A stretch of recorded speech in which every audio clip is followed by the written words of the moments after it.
As a family, we have never believed that people can disappear into thin air. We know someone knows something, and we ask that you come forward to put an end to this relentless nightmare. Trevor Deely was a young man whose life seemed to be on a promising trajectory. Born and raised in the heart of Dublin, he was well liked by those who knew him, earning a reputation as a reliable and sociable individual. At the age of 22, he had secured a position as an IT administrator at the Bank of Ireland, a prestigious institution that underscored his technical aptitude and professional commitment. Colleagues often spoke of him as someone who was dependable, always ready to assist with a technical issue or share a laugh during a break. His personal life appeared equally untroubled, with no reported conflicts in his relationships or signs of financial strain. This stability made his sudden disappearance all the more baffling and heartbreaking for those who knew him. The sequence of events that led to Trevor's vanishing began on the 7th of December, 2000, with the Bank of Ireland's annual Christmas party.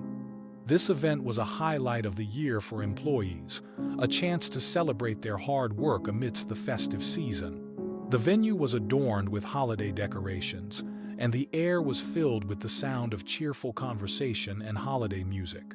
Trevor, dressed in a suit that reflected his professional demeanor, mingled with colleagues, enjoying the food, drinks, and camaraderie. As the night drew to a close, a group of friends, including Trevor, decided to extend the celebration by heading to Buck Whaley's, a well-known nightclub in Dublin. The decision to continue the night out was not unusual for a young man in his early 20s, especially during the festive season, but it would prove to be a pivotal moment. The weather that night was a significant factor in the unfolding drama. Dublin in December is typically marked by cold, wet conditions, but on the 7th of December, 2000, the city was battered by an unusually severe storm. Heavy rain poured relentlessly, turning streets into rivers and reducing visibility. Strong winds whipped through the city, rattling windows and bending trees.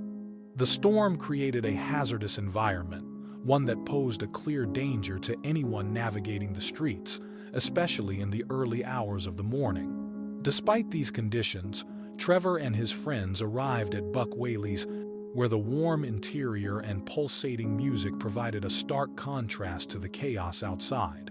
They danced, laughed, and enjoyed the nightlife, unaware that the night would take a dramatic turn. At approximately 3:30 a.m. on the 8th of December, Trevor made the choice to leave the nightclub. Friends later recalled that he seemed in good spirits, showing no signs of distress or unusual behavior. His plan, as far as they knew, was to walk home, a decision that might have seemed practical given his familiarity with Dublin streets. Living in the city center, Trevor likely felt confident in his ability to navigate the short distance, even in the storm. However, the combination of the late hour, the alcohol he had consumed, and the extreme weather created a perilous situation. Witnesses last saw him stepping out into the rain-soaked night, his figure quickly disappearing into the darkness as the storm swallowed the streets. When Trevor failed to return home or appear at work the next day, concern began to grow. Initially, his family and friends assumed he might have stayed over at a friend's house or overslept after the long night. However, as hours turned into days with no contact, alarm set in.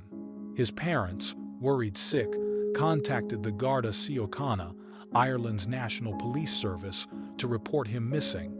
This marked the beginning of an official investigation into what had become a deeply troubling mystery. The Gardaí launched an immediate search, focusing on the likely route Trevor would have taken from Buck Whaley's to his home. The River Liffey, which winds through Dublin and was swollen with floodwater from the storm, became a primary area of concern. The possibility that Trevor might have slipped on a wet pavement, fallen into the river, or been carried away by the current was a grim hypothesis that guided the efforts of search teams. Divers braved the cold, murky waters, while officers canvassed parks, alleys, and other potential sites along his path. The investigation also involved interviewing Trevor's colleagues and friends from the Christmas party, all of whom confirmed his jovial mood and lack of any apparent worries. As the search continued, the lack of immediate clues deepened the mystery. Trevor's background offered little insight into a possible motive for a voluntary disappearance.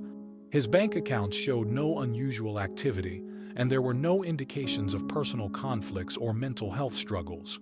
This led investigators to consider two main possibilities: an accident related to the stormy weather or an act of foul play. During the investigation, authorities discovered that Trevor Deely left the Christmas party at 3:30 a.m. only to find no taxis available due to a major driver strike. Forced to walk the 20-minute route home through a high-crime area known for gang activity, he detoured briefly to his nearby office to pick up an umbrella against the rain. Intriguingly, bank CCTV footage revealed a man in black lurking behind a pillar for about 30 minutes prior to Trevor's arrival just after 3:30 a.m. The man made a phone call, and shortly after, Trevor walked by, also on his phone. Police verified that Trevor was speaking with a co-worker still at the bank at that moment. The footage captured Trevor arriving at the bank's gate, where a second man in black stepped out to engage him in conversation. Despite appearing unfamiliar with each other, Trevor showed no signs of fear or unease. He ended his call, unlocked the gate, and spoke briefly with the man, who remained near the entrance as Trevor went inside. Minutes later, the man in black moved out of sight. Inside, a co-worker noted that Trevor joined him for tea. They discussed the party, and Trevor briefly used his work computer before departing around 4 a.m. with his umbrella. CCTV showed him leaving the bank, seemingly alone, and starting his walk home. At 4:06 a.m., Trevor left a voicemail for a friend, reassuring them he was safe and heading home while the friend slept. This was his final known contact. At 4:14 a.m., CCTV, near an ATM, 15 minutes from his apartment, recorded Trevor passing by, followed almost immediately by the same man in black from the bank. Enhanced footage in 2016 confirmed the man's identity, marking this as the last time Trevor was seen alive. As the search continued, flyers with Trevor's photograph, showing a young man with a warm smile, were plastered across the city, from shop windows to bus stops. The Gardaí issued public appeals, asking anyone who might have been out that night to come forward with information. Despite these efforts, the combination of the late hour and the storm meant that few witnesses were available to provide useful accounts, leaving the investigation with more questions than answers. The impact on Trevor's family was profound. His parents, devastated by the loss of their only son, clung to hope while grappling with the uncertainty. They marked each anniversary of his disappearance with private ceremonies, keeping his memory alive through stories and photographs. The wider Dublin community also felt the weight of the case, with Trevor's story serving as a cautionary tale about the dangers of extreme weather and the vulnerability of late-night travelers. Buck Whaley's, the nightclub where Trevor was last seen, eventually closed its doors in later years, but its association with the case left a lasting imprint on the city's collective memory. The case of Trevor Deely is a complex and emotionally charged enigma. From his stable life as an IT administrator to his final steps into a stormy Dublin night, every detail adds to the puzzle.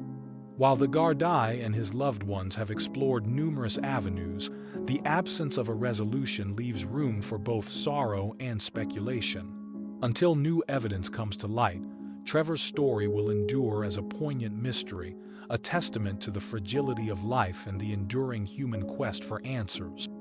Was it a tragic accident, an act of foul play, or something else entirely?